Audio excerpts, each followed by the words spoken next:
qui est là, alors.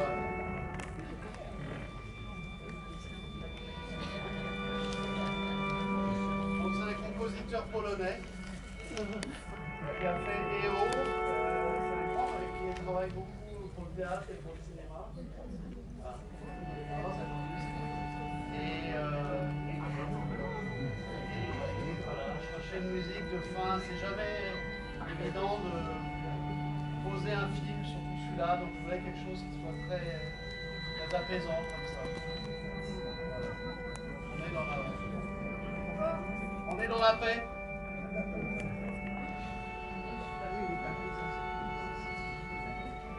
Et en fait, tant qu'il y a la musique, le micro il parle pas, il marche pas.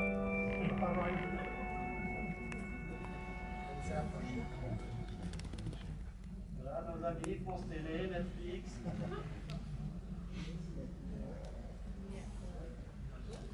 Et Zinc, il est reparti, non? Zinc est là-haut. Bonsoir. Bonsoir. Donc Zinc Distribution, c'est le distributeur qui nous permet de voir le film ce soir. J'imagine que vous avez plein de questions, que je ne veux pas être long. Moi, c'est une question bête, j'imagine que tu l'as eu 10 fois ou même plus. Pourquoi le choix de ce peintre Rembrandt et pas un autre? Je ne suis pas un spécialiste.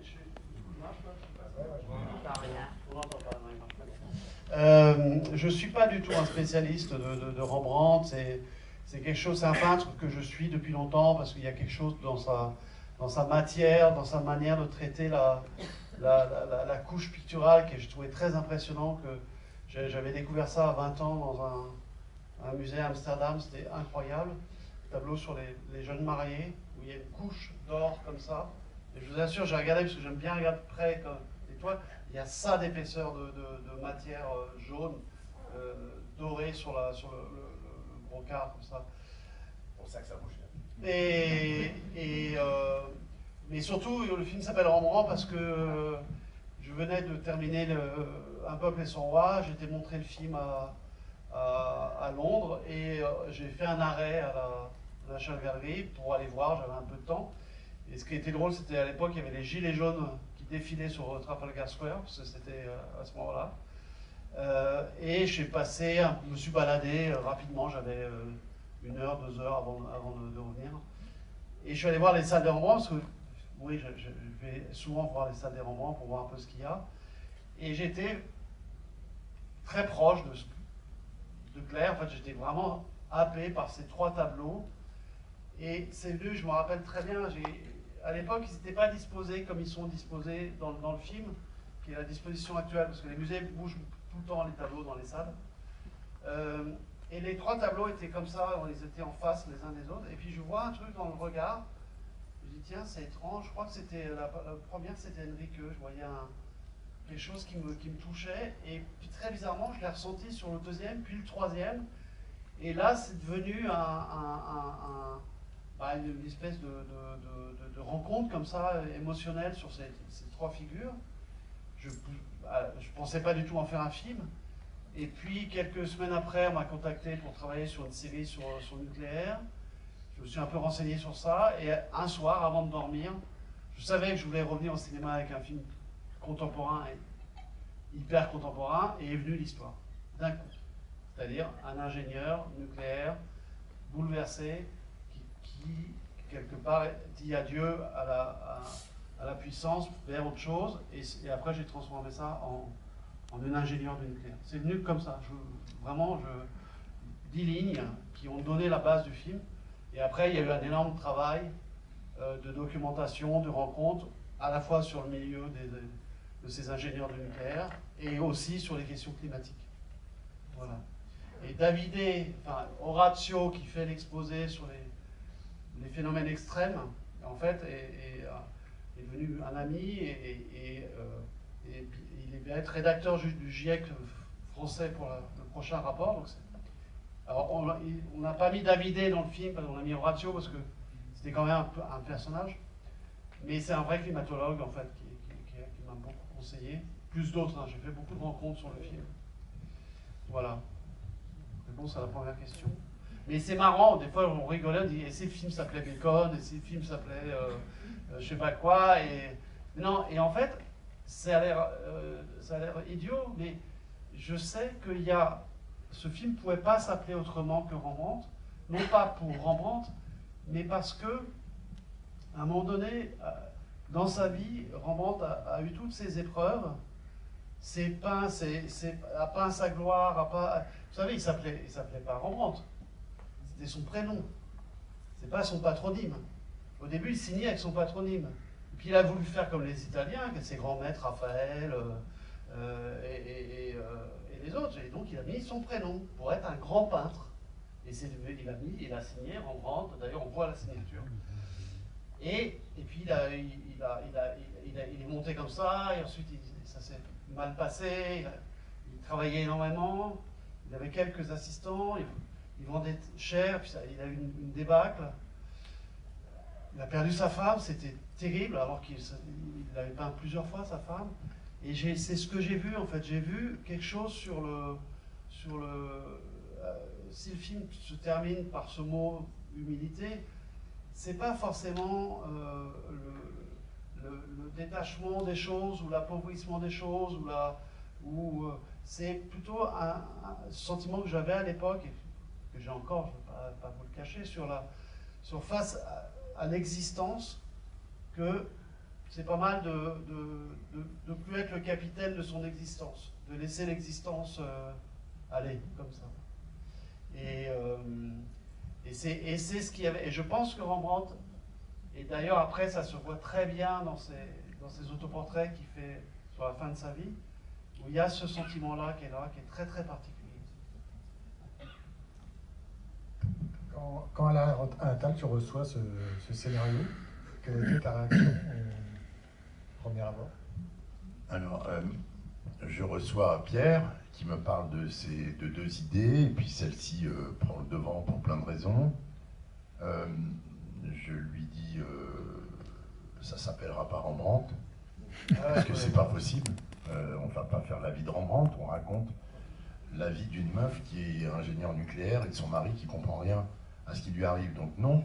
Et petit à petit, j'ai compris, en fait, au gré de l'avancée des travaux et de ma collaboration avec Pierre, en fait, le sens de cette rencontre avec ces trois portraits.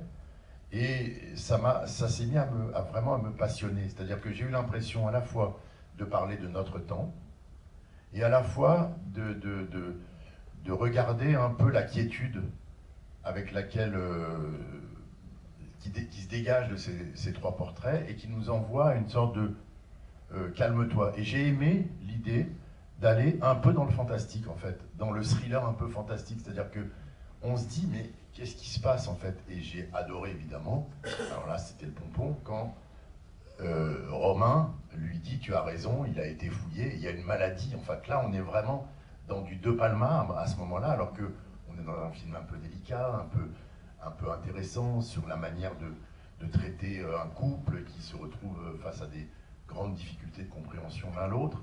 Et puis d'un coup, il y a un mystère. Et ça, c'était passionnant de la manière dont Pierre allait tisser ce mystère, cette partie qui est un peu fantastique. Je ne crois pas qu'il existe des maladies qui sont liées au fait qu'un tableau est fatigué d'avoir envoyé une information et donc il est crevé, il tombe malade. Non, ça n'existe pas, vous voyez. Donc j'ai trouvé ça super. Ce que j'adore, c'est que le film il est fini, on a pu le toucher, etc. Et tu viens de dire un truc que je n'avais jamais réalisé. On va retourner au montage. non, mais qui en fait, c'est qu'un mystère clôt un mystère. C'est-à-dire que le mystère de la toile rongée, auscultée au laboratoire et tout, c'est un vrai mystère, parce qu'à lui, il cherche encore pour savoir ce qui s'est passé. Et finalement, mais simplement, Yves, ce mystère, il le voit. Tandis que l'autre, il ne pouvait pas le voir parce qu'il ne le voit pas. Parce que, ce qu'ont envoyé ces trois toiles à Claire quand elle est restée des plombes dans ce musée, clairement c'est quelque chose qu'il comprend pas. Et il finit par comprendre parce qu'il est cartésien, il comprend qu'il y a eu un vrai problème quand il va fouiller derrière ce rendez-vous qu'elle a eu, quoi. Et je trouve ça formidable parce qu'en fait, finalement, il l'aime tellement. J'adore, on l'a mis dans la bande-annonce à fond, quand les flics disent aimez-vous votre femme, etc. Il lui répète 1000 fois. Il lui dit, il répond je l'aime comme je ne l'ai jamais aimé. C'est extraordinaire parce qu'il il a des raisons réellement de l'aimer, c'est sa femme, il l'a toujours aimé, mais encore plus là, quand il se rend compte que c'est un peu basé sur du réel. Il a trouvé la raison pour laquelle elle est devenue un peu possédée. Donc moi j'adore ça, voilà. Donc j'ai souscrit totalement et je me suis fait à l'idée que ce film s'appellerait Rembrandt et que les gens ne comprendraient pas que c'est pas l'histoire de Rembrandt, mais c'est comme ça, voilà. Bonsoir. Bonsoir. Alors moi je vais vous dire, je suis un peu mal à l'aise avec ce film, puisque vous avez bien dit que vous acceptiez les critiques aussi. Absolument. Voilà. Donc moi j'ai moins été absorbé par l'histoire du tableau et du couple. Il y a quand même en toile de fond le réchauffement climatique et la sécurité du nucléaire. On insiste, on explique très bien ce qui se passe, mais moi on sait que les risques climatiques sont mal pris en compte. Et pour le nucléaire, si on prend Fukushima, ils ont dit oh ok, les tsunamis sur les 100 dernières années c'est un tel, et puis s'ils avaient regardé sur les 1000 dernières années, ils auraient vu que la centrale elle tiendrait pas enfin bon, le risque était, moi j'ai toujours pas compris comment ils n'avaient pas tenu compte d'un tsunami possible. Et je pense que c'est un petit peu, je suis loin d'être anti-nucléaire, mais les risques faibles sont mal évalués, on sait tout ça. Et le risque que je vois dans ce film, c'est que, alors on peut entrer dans le film et se dire, ok, la femme elle a tout compris, mais on peut se dire aussi, bon, elle est complètement folle, et il faut être fou pour avoir peur du réchauffement climatique et d'une certaine, je vais dire, peut-être mal prise en compte de les centrales nucléaires. Voilà, c'est ça qui me met mal à l'aise. J'ai bien aimé le film et tout, mais voilà, j'exprime mon malaise. C'est bien. Non, j'ai pas. Allez, si vous voulez, il faut voir aussi le renversement de logiciel qu'elle fait. C'est-à-dire que elle vient, elle est ingénieure. Elle aime son métier, elle croit en ce qu'elle fait, elle a des données, elle est dans une maison, dans une culture qui est la culture de la sûreté et de la sécurité. C'est dit plusieurs fois dans le film. Et donc, pour moi, elle n'est pas folle. Des fois, elle vacille, mais elle n'est pas folle. C'est autre chose qui se passe. D'ailleurs, ce qu'elle dit, c'est pas de l'ordre du délire, elle dit des choses très précises en fait au fur et à mesure du film.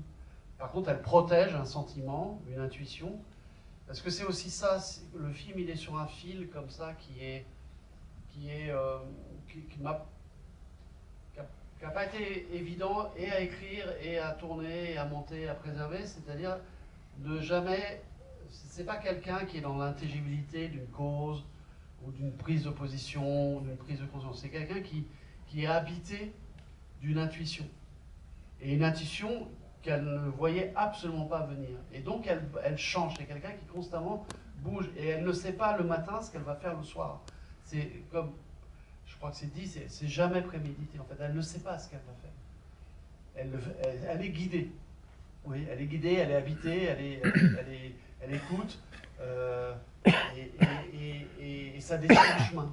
Qui est vraiment, c'est comme un voyage. C'est pour ça que le film aussi est assez itinérant dans les décors, dans les atmosphères, même dans le style visuel aussi, il bouge dans le film, etc. Mais quand vous dites on sait, moi je sais pas comment on sait toutes ces questions.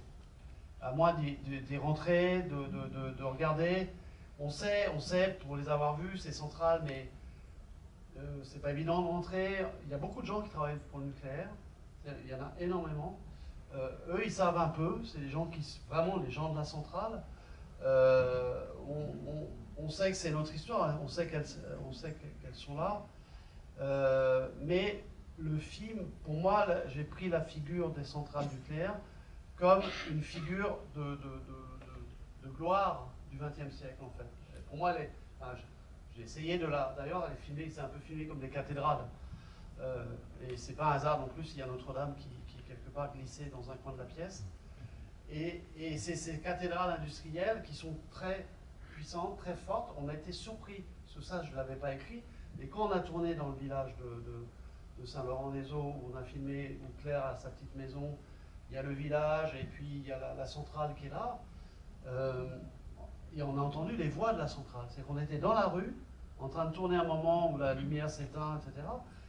Et tout d'un coup, il y a une voix qui a surgi, allô, allô, avec un max d'écho, etc.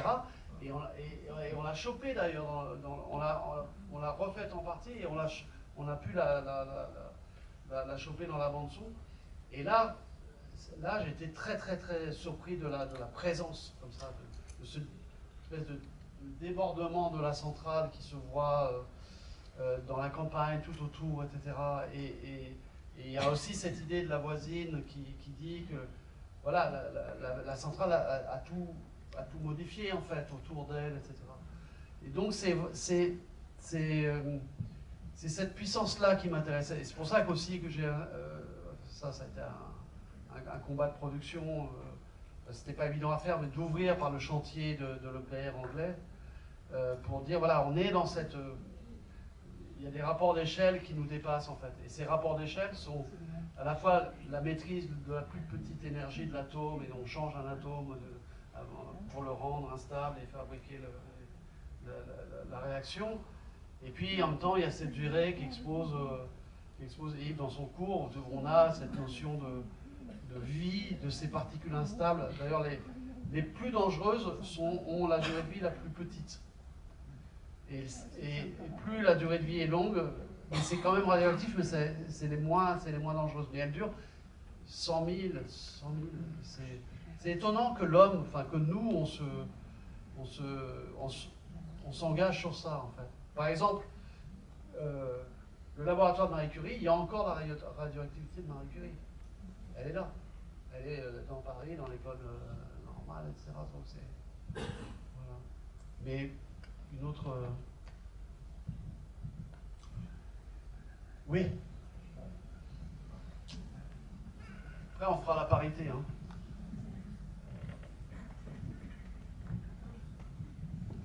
Je ne suis pas sûr d'avoir compris votre film, en fait. Ah, vous n'êtes peut-être pas le seul. Voilà, je n'ai pas tout compris. J'ai compris certaines choses, mais je vais donner une interprétation, vous allez me dire si vous êtes d'accord.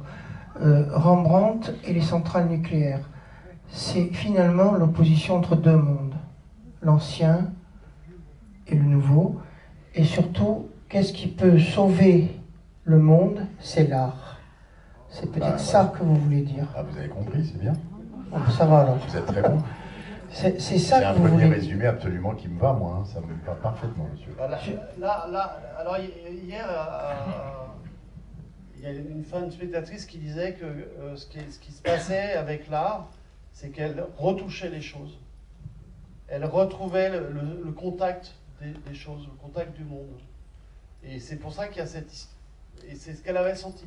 Et d'ailleurs, elle reste scientifique, puisqu'à la fin, c'est une attitude de scientifique à essayer de détecter les larves de vie dans l'eau du glacier. Mais elle touche les choses, elle se met à toucher les choses, elle se met à être avec les choses et non pas dans une modélisation des choses. Et l'art la ramène à une forme de vie, en fait, à une nouvelle vie, en tout cas. Et ce qui est formidable, c'est que vous mettez l'accent sur une femme scientifique. Oui. Il n'y en a pas énormément de films qui le font. Il y a des pièces de théâtre qui ont été jouées à Avignon, qui a été par Maliarakis, qui a joué et qui mettait en scène justement des femmes scientifiques. Oui, oui. Vous voyez ce que je veux dire? Et un peu d'ailleurs souvent occultées. Voilà, et elles ont été l'œuvre volée. Et elles ont été privées de leur honneur, c'est la pièce avec Arditi aussi. Et ça, je trouve ça formidable que ce ne soit pas un homme qui soit celui qui découvre les choses, que ce soit une femme. Et la femme, ça nous amène à la source des choses. Ça nous amène oui, c'est ça, c'est la source, c'est le fondement, c'est le partage des eaux, quoi.